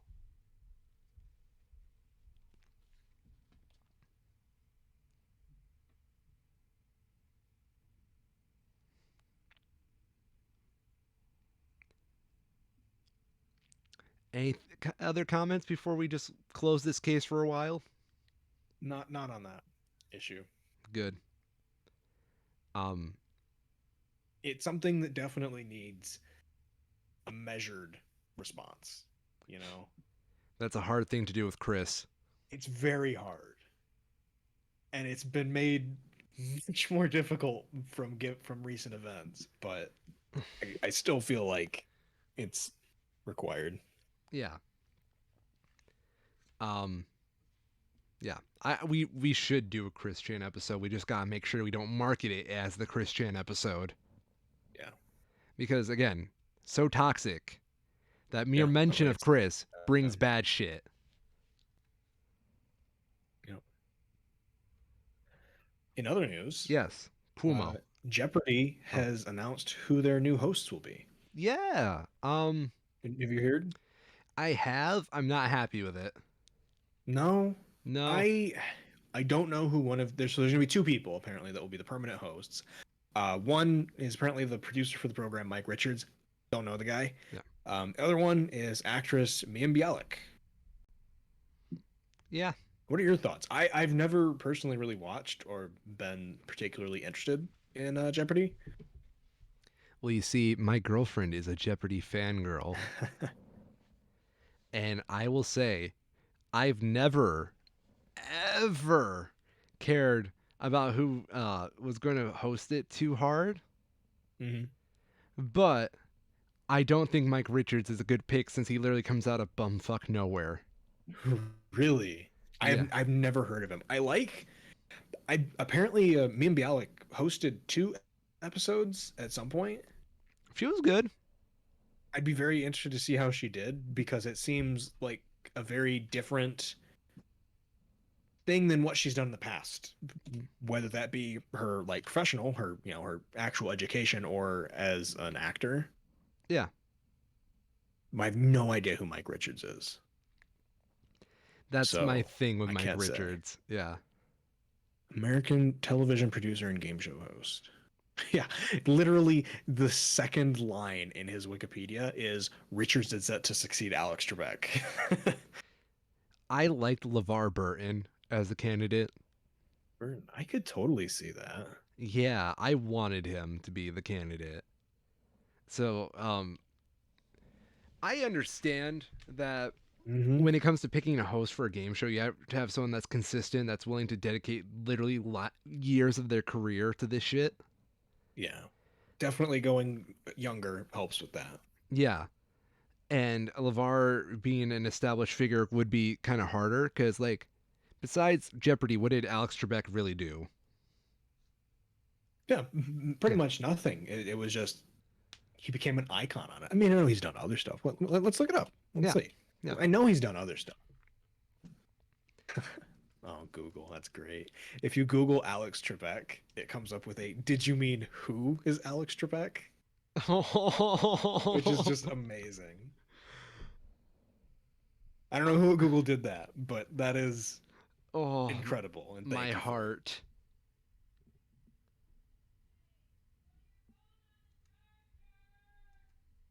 Other appearances. He was on the show for like 35 years, wasn't it? Yes. Yeah, 36 years. Incredible. And he was never bad at the role. He was Never, no, always he was always consistent. excellent. Just perfect cadence and timing. And I guess you get that when you do it for that long, right? You figure it out, but oh, Another thing with Alex Trebek that it's really hard. I don't know many people who could do this. Is to host a show like Jeopardy, you need an air of intelligence upon you. you do. And that is why I do like Man Bialik, because she is Yes, genuinely intelligent in her own right. correct. That's why I Like like I her. think a lot of people only know her because of her role on The Big Bang Theory, but she's a doctor, isn't she? I think she's a neurosurgeon. I have to look it up. Man Bialik, what degrees do you have? Uh oh, come on, you don't have an education section, Wikipedia. Educate. Uh, yeah, PhD. She's got a doctorate from University of California, LA. BS, MS, PhD. Badass. Incredibly. But yeah, Mike Richards, I don't know. I guess it depends. It'll depend on how they do this split host thing. I could see them doing it in a way that has the responsibilities sort of separated. Yeah, But we'll just have to see how it turns out. I would hope they just don't do like host of the week kind of thing where it goes back and forth because that would be kind of weird. there would have to be some sort of hybrid thing that they're planning. The way I see it is it can either go one way where Mike Richards is totally fine and that's it. He's just got to try living in Yeah. Alex's shadow. Well, and apparently he's done other. He's been the host of other game shows in the past, Okay. so he's not inexperienced. I don't know. I But just don't know him, and that's yeah. kind of part of the problem. Um or it can go that he is going to get manhandled by Mia Bielik's performances. Yeah, which would be funny, It would be kind of but funny, wouldn't it? I would be surprised by it.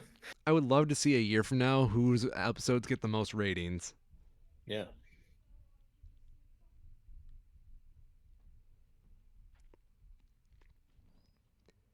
All Have right. you noticed Yo. the increase in articles about the Taliban since the U.S. pulled out? Why, yes, I did. I think it's interesting. It's not like the Taliban's been doing nothing in the last 2 decades. When did the war in Afghanistan start? Like literally. But I don't know. It feels to me like people with agendas are making them a little too obvious. Yo, okay. When has it not been that way on the internet, though? Like with a lot of Oh yeah, internet journalism. I know. I It's mean, just, quiet part out loud kind of stuff, right? you know what I've been getting really annoyed of? Rich people buying articles about themselves on major publication websites to make themselves look more important. Yeah. Have you seen the side by sides of the Wall Street Journal? Whatever one Bezos bought after he bought it, the opinion pieces that got posted. Yes. It's great. Have you seen that one that Forbes did about the 16-year-old millionaire? No. Oh, yeah. Forbes did something about a 16. 16-year-old that made millions of dollars on crypto. See this. Yusuf Alt. Oh, I can't even pronounce that. Oh, okay, no, but I've seen memes on it. Yeah. I saw a great one where someone photoshopped some old dude's head onto it, and it was like, meet the 16-year-old millionaire who went to that aging beach. Was dying.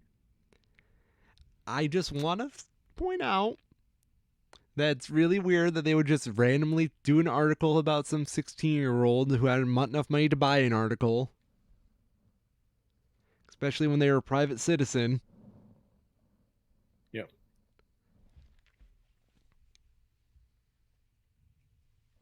Journalism is going down a hole that I do not enjoy.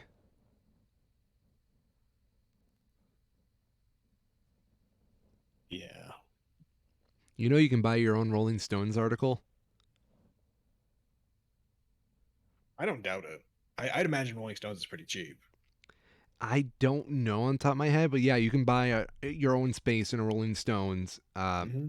paper to write. I mean, realistically, there's not a place out there that you can't buy something, Yeah, you know?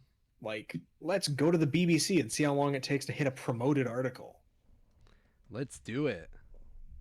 So, first one is about an article about the Taliban. Do they have anything promoted on their page? They might not here. I'm shocked. I guess no, the BBC is state funded. So, CNN. CNN. Where Let's do we see. have?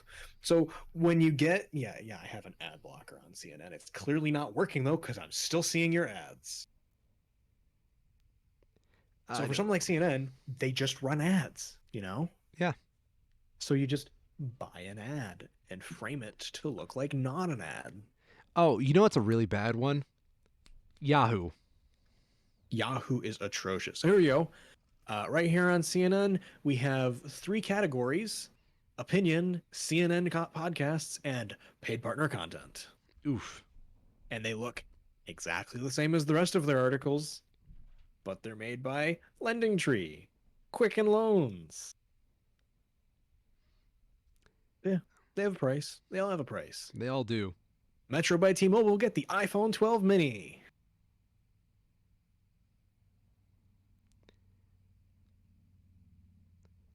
Yeah, I don't know what else to say. It's just journalism is going down a hole I don't like.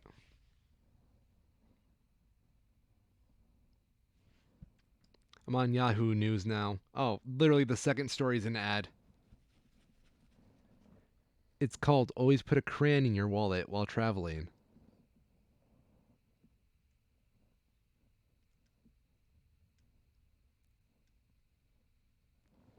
Kyril? I'm still here. Oh, okay. I have to pull up. I accidentally closed out some tabs. You fool. How dare I?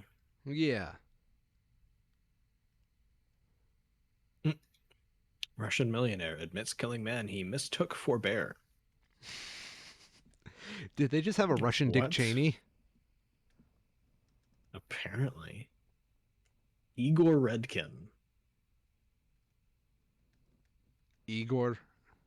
Really? Yep. Said in a statement to Russian media that he had heard there was a bear at the rubbish dump in the village of Ozernovsky in Kamchatka.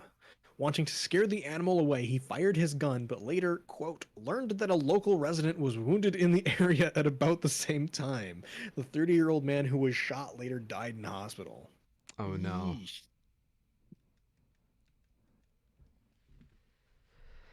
Igor Dick Cheney. How fun. Mm-hmm.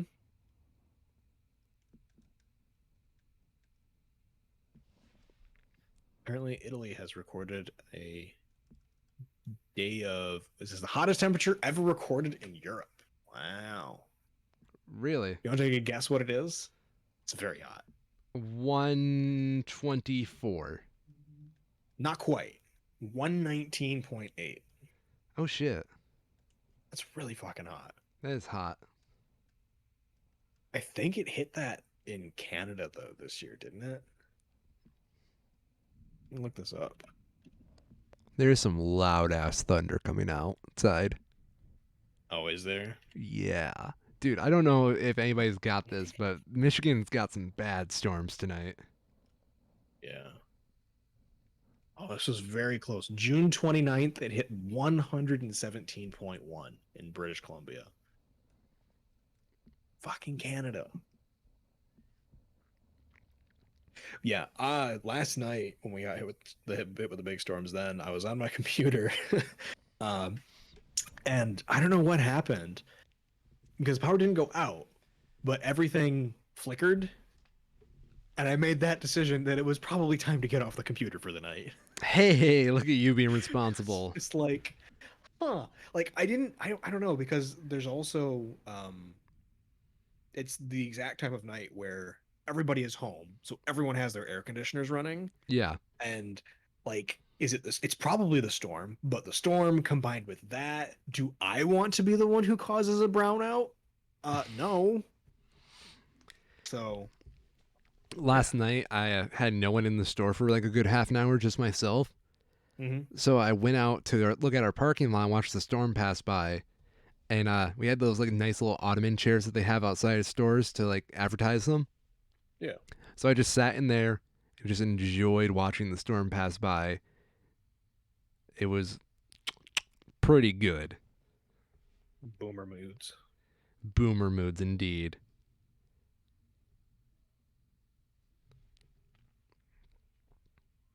I'm curious now.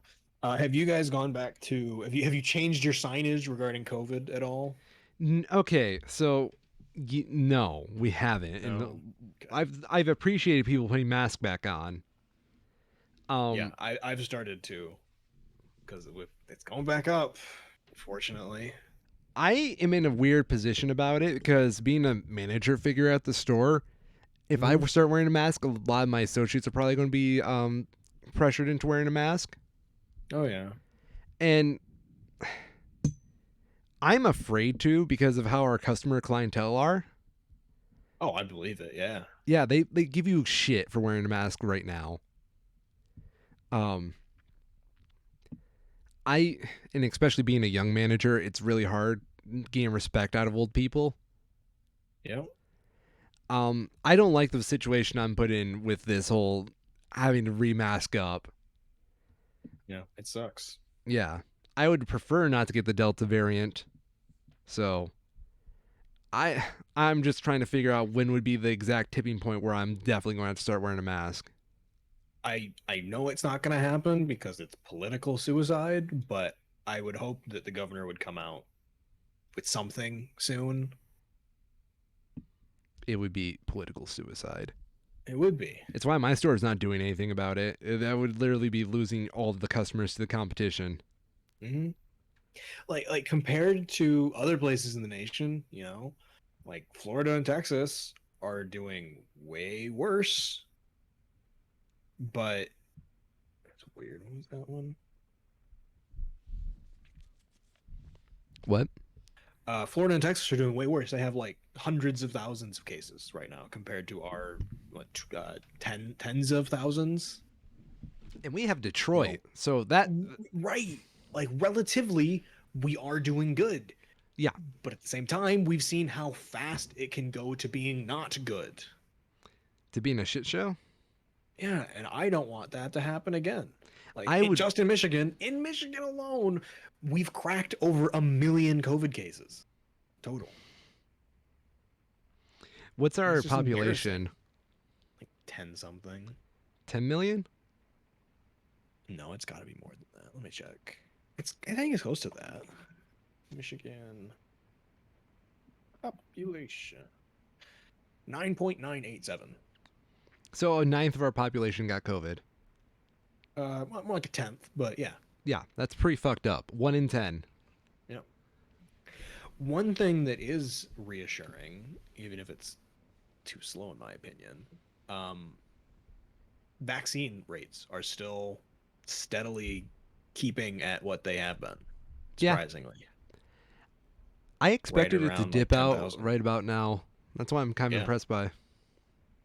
It's a slow burn, but it's getting there. You know what scares me a lot?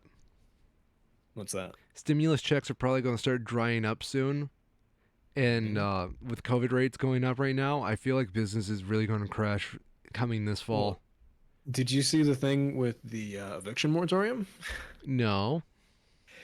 So during all of COVID, there have been eviction moratoriums on a federal level that have been in place. The idea being that they would be temporary measures to ensure that people who are either getting sick or have been displaced from work because of COVID-19 won't, they at very least will have a roof over their head, Yeah. right? Because they can't be evicted. Um, Let me see if I can find a date. Like less than a week ago, there the eviction moratorium was set to expire. That's a bad. And right like on the cusp of it, the House disbanded for a multi-week vacation. You know, good job, Pelosi. You're really doing good there. So nothing could be done in Congress to deal with it. So an executive order was made in the White House that basically reinstated it for I don't remember how long it was, but for a period of time. Okay. But it's almost guaranteed to be challenged because technically, if you look at the law, the White House, the executive branch doesn't have the power to do that. Yeah. So it'll get challenged in the courts, and probably pretty rightly it'll get overturned. It's just a question because they did it before with the last, excuse me, with the last one. And where was it? It was basically found that yes, it was not technically allowed. It was like a 5-4 decision. It was not technically allowed, but before we can realistically make a decision on this, it's going to be up and expired anyways. So we're just not going to make a decision. And they just let it run its course and expire when it did. But it gets to a point now where, since this is new, if someone challenges it, it's very likely they'll come down and they'll say, yeah, it's pretty plainly not legal for the executive branch to do this. Here's a ruling. Yeah.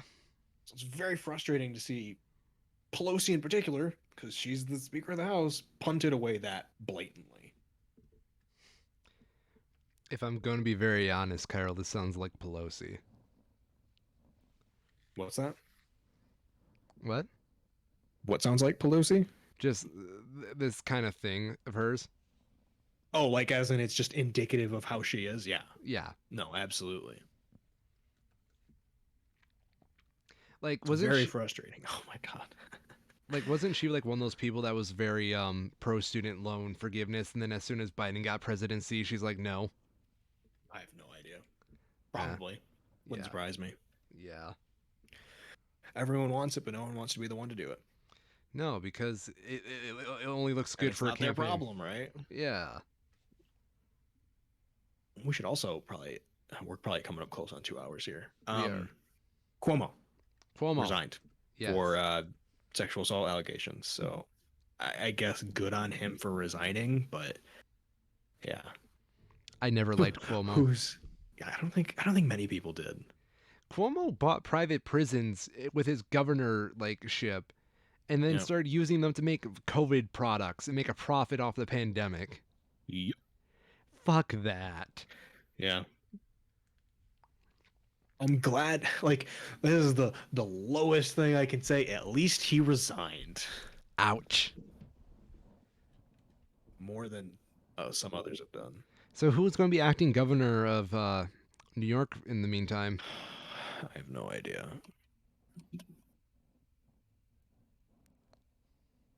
Replacement. Nope, nope. I want replacement. Kathy Hochul.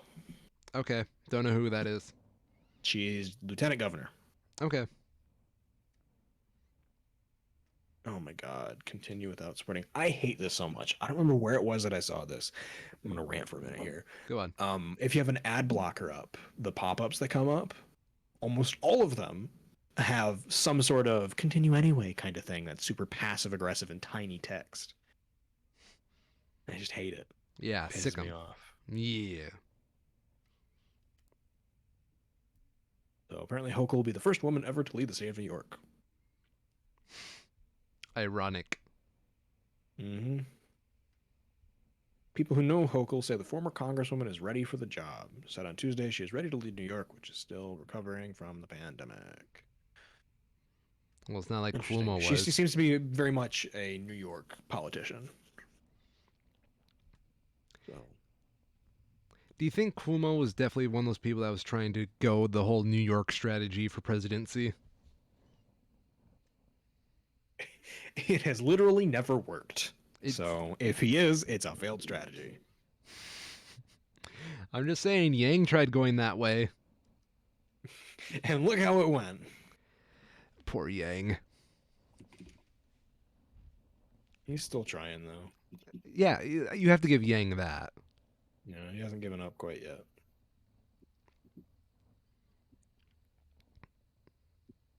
I'd speculate on the future of Andrew Yang, but honestly, I don't know where he could possibly go at this point.